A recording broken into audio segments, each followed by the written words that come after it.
So I decided to do a whole bunch of sketches within a week to finish my sketchbook and the paints that I had.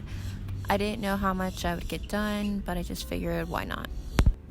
So I'm going to go over kind of what I learned during the time of making the portraits throughout the week.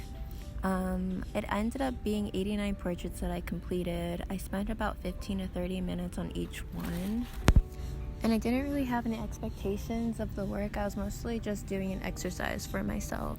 So the first thing I learned is to focus on large planes when beginning again. So when you focus on the large planes, it allows you to keep dimension as opposed to just looking at each little individual detail, especially if you haven't portrait painted in a while. I found myself at first kind of not really knowing how to tackle the piece, so keeping it to large flat planes actually helped.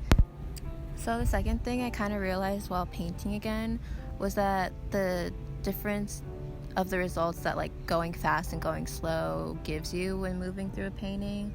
So for example, if you're moving fast through a painting and just kind of like making your marks, it allows less contemplation, and so it can actually show you how you intuitively would tackle a piece or how you make your work as a whole, and you can see kind of like your own patterns. Versus going a bit more slowly, I think it allows you to see a bit more of the details, which can help with precision, but I feel like if you're starting again, it can be kind of a hindrance for you, and that's why just kind of like focusing on making those large marks can be the most effective at times. I think the third thing that I came across was that how tired and strained that I felt while doing it. So each day I think I would do around 10 to 12 portraits, and after a while you do just get kind of exhausted from painting. It's no longer fun and it starts to feel like a chore. I think sometimes to combat that you can always just like do some stretches, also just rest your eyes for a bit. But yeah, it started to feel almost like a physical workout as opposed to just kind of like, I don't know, a relaxing activity. I think also like creating a space for you to paint also matters a lot. The fourth thing that I kind of got out of it was to remember to clean brushes and water. So within a session, I'm doing about like 10 to 15 or 10 to 12 pieces. And so during that time, a lot of the brushes and the colors get a little bit muddy.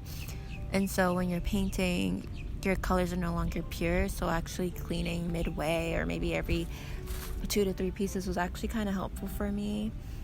And it honestly just made better results. Also, it made it like less difficult to tug at my brushes when I was actually making my paintings. So the fifth thing that I learned was that each piece of work will not be better than the last. So obviously growth in general just isn't a linear process. So sometimes like going back and looking at some of the works just to review what I've learned or like what I've improved on, it seems a bit scattered at times, but it also has to do with variables that, can manipulate or dictate how a piece will end up. Like if you're tired or if you're hungry or, you just didn't clean your brushes, or just little things in between that can mess up or make your painting. So the next thing that I kind of remembered or realized that I had to do was to mix enough colors. This is something I always struggled with even while I was in art school. I'd always mix too little, which caused me to add more, which incidentally can lead you to mixing a completely new color. So sometimes the color schemes or the palettes on a piece can be inconsistent, or I found myself almost having to redo or layer another set simply because it just wasn't adding up. Okay, so the other thing that I learned, so our number 7, is that I actually really like my work. I think once you end up creating like a collection or multiple pieces of work, you can kind of see where you've improved a lot, and it kind of creates a lot of like appreciation for yourself and just like the effort you put into getting better at something, as opposed to looking for just like, I don't know, maybe like one magnificent piece. You kind of just see how you evolved over time, and it kind of makes you like your work even more. The 8th thing that I realized was that blending in acrylics is different than oil. I was aware of this before, but I think simply because I was used to oil, I was kind of just expecting it to be like it for some reason in my head. It was just like a memory thing. So when I was working with acrylic, I found myself kind of layering more because it dries a lot more faster with oil, and being kind of more of a beginner with portraiture, it's kind of difficult to layer, in my opinion. Maybe some people find it easier because you can just block out spaces and create shapes, but the oil kind of allowed me a drying time, so if I wanted to get kind of like the blending in a bit better, I had that space to do so. The ninth thing that I learned or just kind of realized is how this will end up translating onto larger pieces.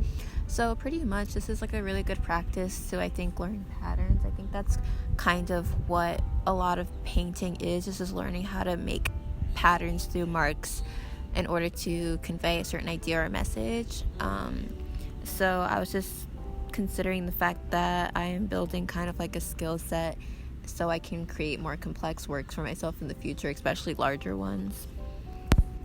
So the final thing that I've learned or just kind of thought about or realized was that this was kind of just like a good exercise. It obviously doesn't have to be done, but I think I enjoy kind of seeing the extent of like my work ethic or seeing how much I can get done within a short amount of time. I think it really requires you to think differently and just maybe more intuitively, as opposed to understanding that you have like a long period of time to get a few pieces done.